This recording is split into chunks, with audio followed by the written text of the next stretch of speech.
L'arrivo ufficiale a Chioggia del Chioggia Line, il treno del mare che collega appunto Verona al litorale nei weekend. Primo viaggio, la corsa inaugurale che è partita da Verona alle 7:30 e ha raggiunto Chioggia adesso alle 10:17 puntuale.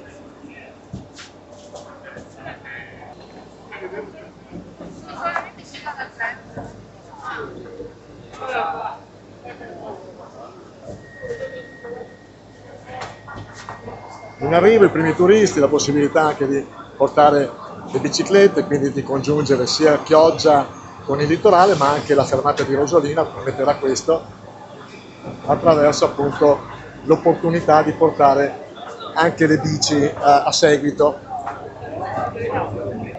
Madrina d'eccezione, l'assessore De Berti, buongiorno assessori.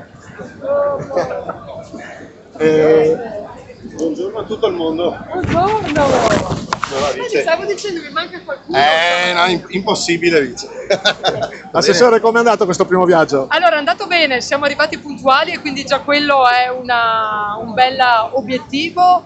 Ho girato per il treno durante tutto il viaggio e c'è veramente tanto entusiasmo. Ti trovi dalla famiglia alle persone che sono venute per trascorrere qui una settimana, gruppi di amici che sono venuti semplicemente a farsi un pranzo di pesce a Chioggia e poi torneranno questa sera. Trovi le situazioni, le ipotesi più disparate, quindi sicuramente posso dire che è un treno che serviva.